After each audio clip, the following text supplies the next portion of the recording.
Dipersembahkan oleh Kita lanjut ke next box. Terima kasih untuk rekan-rekan audiens dan panelis yang sudah bertanya untuk box kali ini. Kita lanjut ke box nomor berapa selanjutnya? Kotak nomor 7. 7, kita buka 7. Quick count. Pak Hashim, bicara soal quick count, kita akan kemudian yang paling ditunggu adalah bagian dari hasil penghitungan suara. Nah, banyak sekali kemudian kampanye-kampanye atau mungkin isu-isu yang mungkin meresahkan. Wah, ini bisa saja nih sudah ada di setting dari sisi teknologinya, di setting yang menang calon A, B atau C begitu. Rumor-rumor seperti ini tuh seperti apa, Pak? Apakah memang benar bahwa hasil penghitungan suara itu bisa disetting?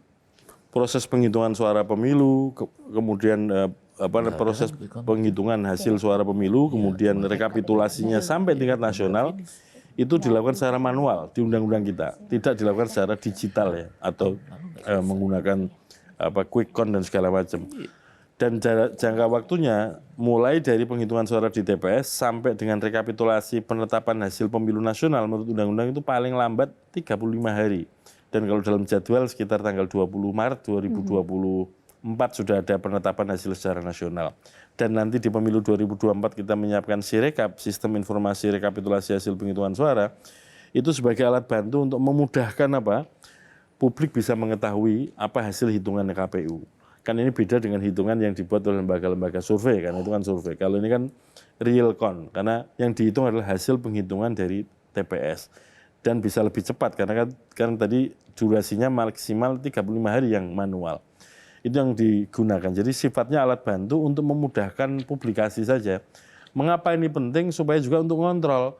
Ketika proses-proses manual ini, mohon maaf ya, sering istilah yang di pasaran itu, apakah suaranya menguap apa enggak, geser apa enggak, itu bisa kita pantau, bisa kita tracking dari hasil plano yang diunggah di Sirekap. Karena itu kan bisa dibaca, bisa diakses siapapun, dan bisa di-download. Silahkan, Bang Boleh. Ege ini. Quick count itu biasanya di negara-negara yang memang penghitungannya nggak quick ya. Karena itu dibutuhkan quick count. Kalau di negara-negara yang quick ya sudah real count gitu ya. Nah yang terjadi dengan kita kan, ini saya malah agak khawatir ketika misalnya, saya ngebayangin nih pas Pak Ketua KPU duduk di sana, di belakangnya ada tulisan gajah duduk gitu ya. Itu kan sebagai tokoh besar, tokoh nasional yang menentukan siapa kepemimpinan kita selanjutnya. Kemarin tiba-tiba ada data bocor misalnya ya. Lalu dijawabnya itu santai betul. Toh yang dipakai nanti adalah penghitungan manual. Misalnya. Kan tadi kita sepakat IT sama dengan lebih cepat, lebih akurat, lebih aman.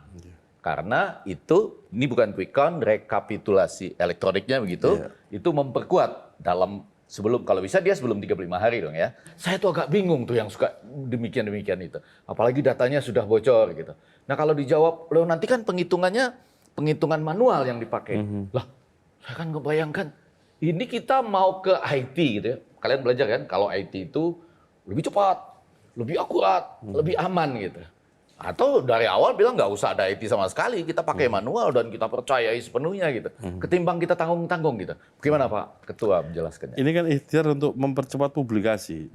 Karena Kenapa nggak pakai blockchain sekalian misalnya? ya kita ini kan soal kepercayaan publik ya. Soal penggunaan IT kan soal kepercayaan publik, bukan soal mampu atau tidak mampu. Tapi sepanjang saya ketahui problem di kita ini soal kepercayaan publik. Saya agak lancang satu pertanyaan lagi. Jadi publik lebih percaya pada data yang bocor dan nggak selesai ketimbang kita pakai data sistem yang sudah dipakai di mana-mana di dunia misalnya. Nah jadi pada dasarnya kalau soal penggunaan IT ini soal kepercayaan publik. Dan di undang-undang kita soal penghitungannya memang secara manual. Memang kesannya kemudian kalau dilakukan secara manual ngapain sih bikin ini? Ya kalau bikin manual yang tahu kan orang-orang tertentu. Saksi partai, orang caleg dan segala macam. Publik nggak akan tahu perkembangan suaranya bagaimana. Tapi kalau kita publikasikan ini, katakanlah partai nggak ngirim saksi saja bisa mendownload, bisa mendapatkan hasil penghitungan suara itu. Lalu sepenting apa sih sebenarnya debat? Kalau dia pasti akan memarahi saya, debat itu adalah alat intelektual gitu kan ya. Oke, habiskan momen nanti Bang JJ. Sementara JJ. pasar kita rata-rata adalah orang yang hanya sekolah rata-rata 7 tahun di Indonesia sekian puluh %. Silakan Pak. Ada macam-macam metode kampanye. Salah satu metode kampanye adalah debat pasangan calon. Semata-mata kami menjalankan tugas itu saja.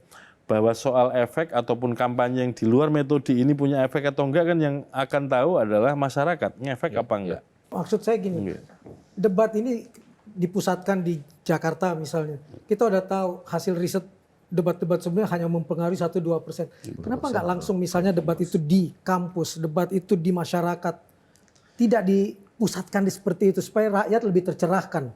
Kenapa KPU mengorganisirnya hanya di Jakarta? Pertimbangannya diantaranya begini.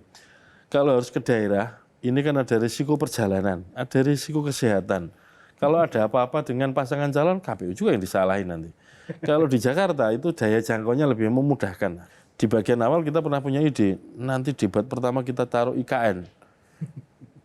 Tapi kemudian nggak jadi gara-gara Pak, waduh IKN jadi isu perdebatan antar pasangan calon. Kalau Bisa politis. kita kalau taruh sana nanti dianggap KPU mendesain ini mengarahkan ke siapa, akhirnya kita batalin.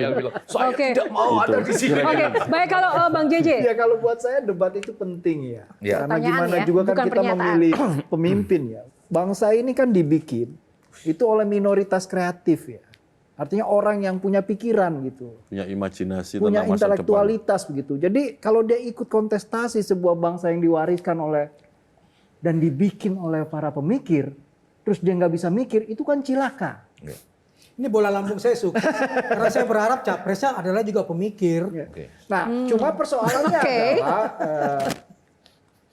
dalam debat itu kita bisa melihat misalnya fungsi dari panelis. Oke, jadi Itu. yang menanyakan saya lagi nih. Bukan, fungsi dari panelis. Satu menurut Umpan saya lambung. panelisnya kriterianya. Apakah dia harus seorang akademisi? Apakah tidak ada kriteria intelektual Lain, publik ya. misalnya Kalau town begitu? hall meeting bisa Atau warga kota. orang-orang yang punya wawasan terhadap masalah-masalah yang esensial yang ingin ditanyakan.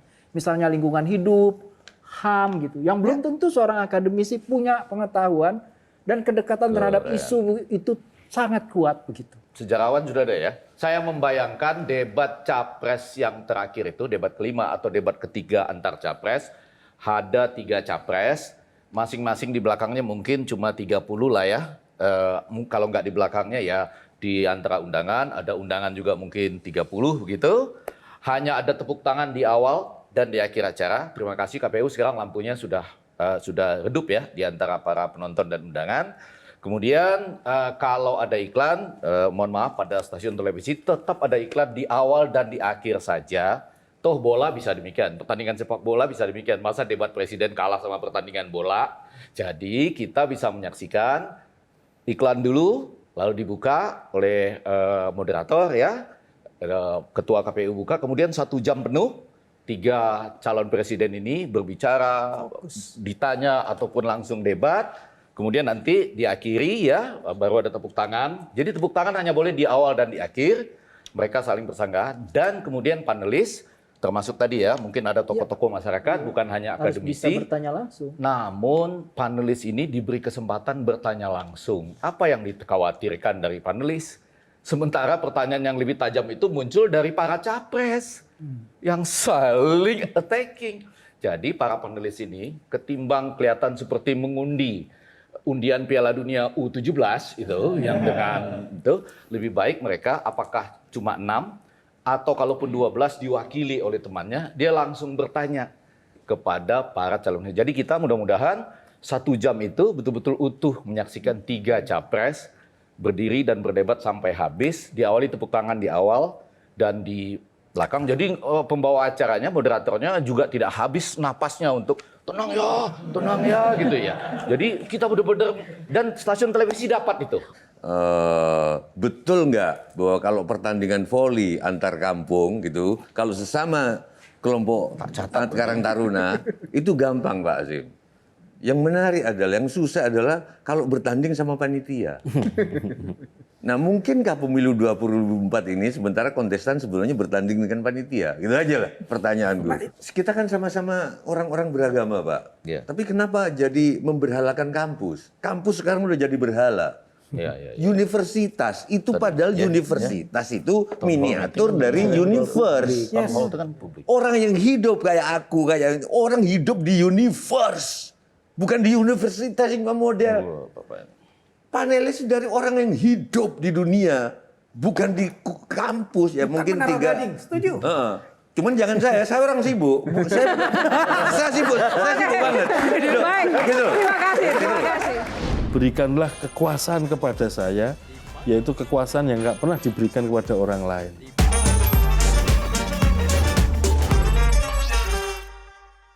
Dipersembahkan oleh Jelajahi cara baru mendapatkan informasi. Download Metro TV Extend sekarang.